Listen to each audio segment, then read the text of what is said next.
Do you ever just have one of those days when you just feel, you wake up and you just feel so different, so disconnected from your own situation, and you almost feel like you can look at your life in a third person perspective, and just the obvious questions come, the obvious thoughts come, just like, what have I been doing with myself? What is this all about? And you really feel like you have foresight, in the sense that you almost feel like you can tell what's coming. I mean, not that I know where I'm going to be tomorrow, but I understand enough about life to know that as I get older, things are going to change, It's just as simple as that. Just being able to think in a different way. Not so wrapped up in yourself and your own thing and your own plans. But it's like, where's this going, And the things I kept thinking about were just, where am I going to be in 30 years? Where am I going to be in 50 years? What am I going to have to look back on? Because now I can look back and see parts of my life that bring me satisfaction. I have memories that make me feel good. But at the end of the day, if I left tomorrow, I wouldn't necessarily feel like I gave myself to the right cause. I didn't do everything right, so to speak. I would have things that I might be regretful about or something. But you see, and here's more or less my point. It's like something in me knows that no matter what I do, no matter what changes, that won't change. I will always look back, and in my own thinking maybe can criticize myself.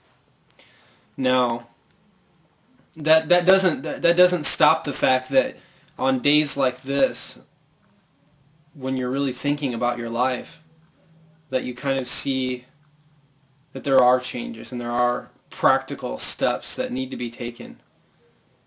And I'm just a man just like the rest. I'm not any better, I'm not any holier, not any more perfect. I'm just as broken and fallible as the rest. But what am I investing myself into? And I asked myself this, what am I investing myself into? I talked about this in my last video, but it's like, what is really the thing that captivates me? As a Christian, I'd like to say that it's Christ and it's God. But you know what? It's not always that. I find my comfort right here. Sometimes. I really do. Sometimes I find my comfort through doing this. Because I feel like it gives me some sense of worth. And far be it for me to say, part of me seeks the approval of others, Part of that's healthy and it's a part of life. But the problem is, when change does come, when life does hurt and I need help, there's only one place I can go. And that's the Lord. There's only one place I can go. I know that in front of me is failure, is imperfection, is me being susceptible to giving in to my own weakness.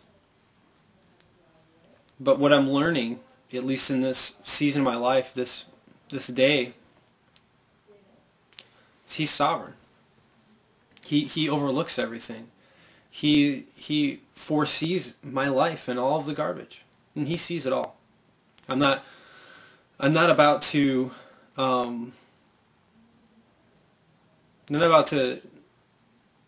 try to be something I'm not before the one who sees everything. But you see, here's how our minds work, okay? And I want you to hear me. This is how our minds work, okay? Whatever information we gather goes up here, right? Whether it's information about God, information about life, mantras about life. I mean, everyone's got a bunch of mantras. You know that you quote a specific phrase. When you're dealt with this moral issue, well, this is what I would do. And there's a difference between knowing the path and walking the path, and I'm learning this.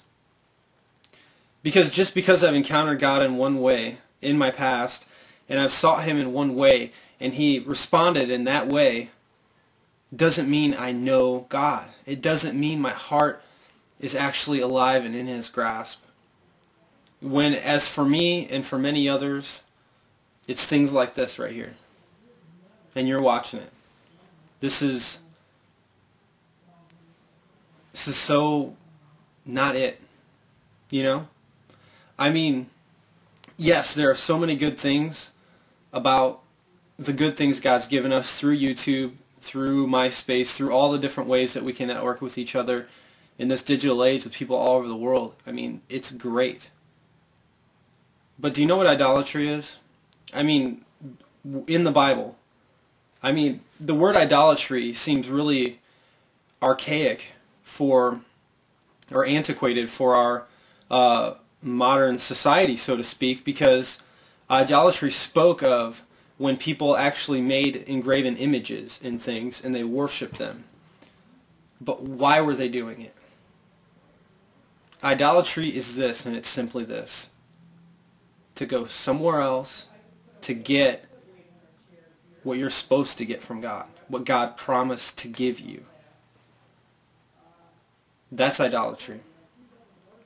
Idolatry is investing yourself in something that cannot save you. At the end of the day, you know, video games aren't going to save me, okay? When I'm in trouble, I can't go to the video game. I can try to hide from my problem in that, but there's something in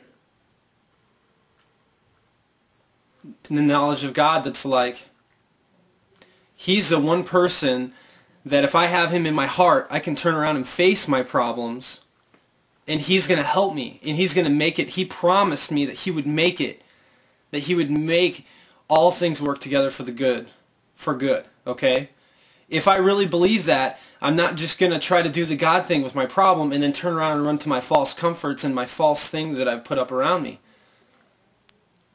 If I really believe that, I'm going to fight and wrestle for that until that is manifest in my life, and I'm not going to settle for anything less.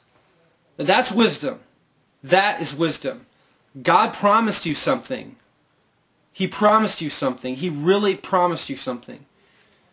Are you going to wrestle for it like Jacob wrestled with the Lord for his blessing? Are you going to wrestle for it? Are you going to go after God? All right.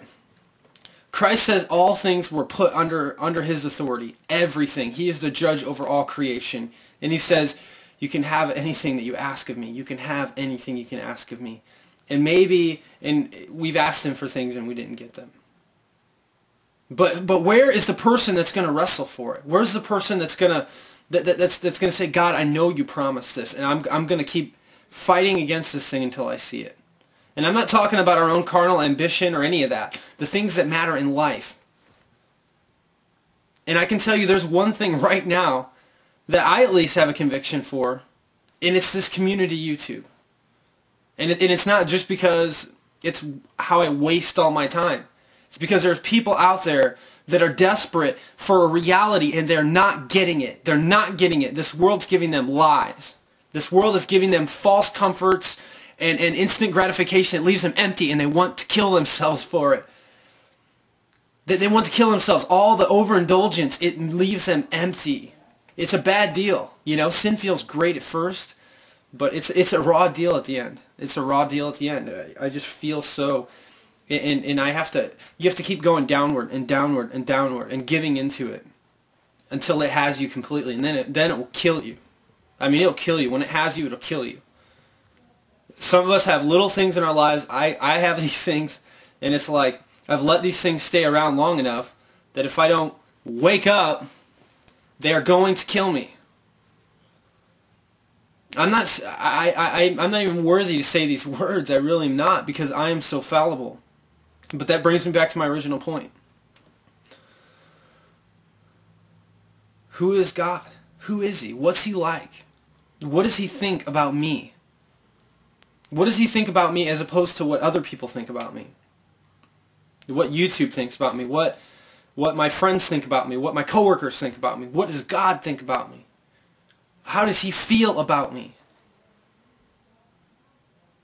Man, if I could just have just a teeny bit of that. It's like the thief on the cross. When Christ was crucified, there were two thieves on each side of Him. One of them that repented, and one of them that blasphemed God. And there's a story that kind of goes like this, where Christ turns to him when he repented and said, "Today you will be with me in paradise." That thief stepped over the line into eternity, and he said, "Oh, I wouldn't have been a thief if I'd have known I was a king." I mean, do you get it? This is what love does. Love will take something that isn't even of you. Love speaks words about you. God speaks words about you that sound out of this world. He speaks words of holiness and righteousness and love and peace and self-control, possessing yourself, all of these things. He speaks goodness and abundance and mercy and forgiveness and freedom. And He speaks these things over you. This is what love does. Love speaks of things that you are not. But love has the power to bring it to fruition. Did you hear that? Love has the power to take your worst qualities and worst failures and make them the shining, burning lamps that make you unique. That you have the stamp of God. You have the fingerprint of God. You know? That they make you who you are. Your failures make you who you are. Your failures are your friends. They are to your benefit that you suffer. It is to your benefit that you suffer. Because suffering perfects love. Suffering makes love perfect. And it only counts for those who are redeemed and have the blood of Christ that your suffering can matter. It can count. It can turn your heart into something that's worth more than gold. Because when we see our weakness and our imperfection, the good news of the gospel, that God is love. He is loving. He is kind and gentle with us when we are deserving of we are deserving of death.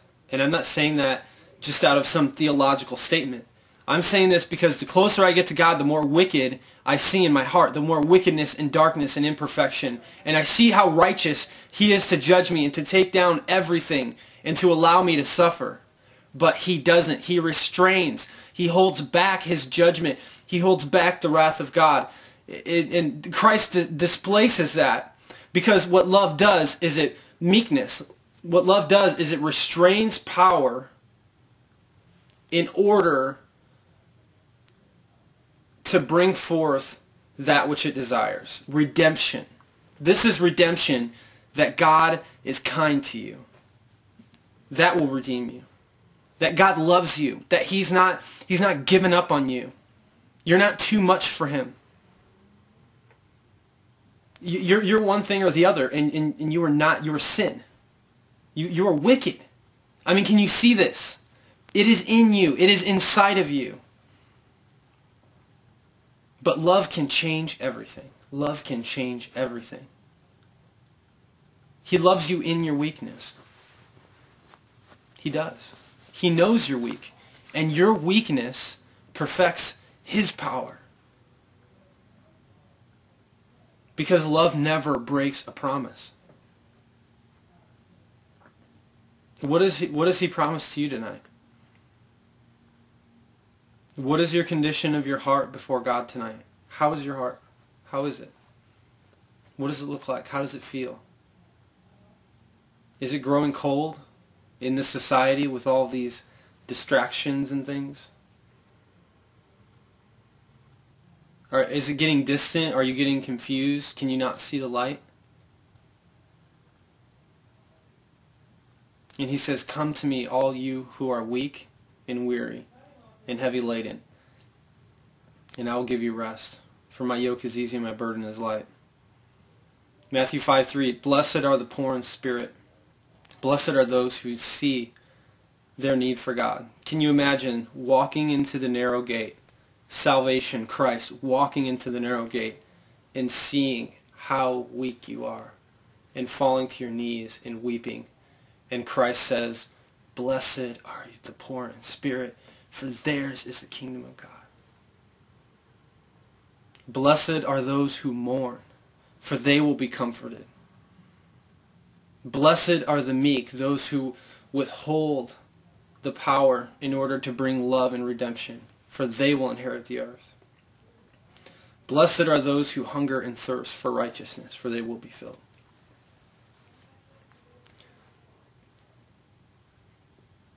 Don't just let it stay there. Take it to the Lord. Listen to what he has to say. Listen to him. What is the Spirit saying to you? God bless.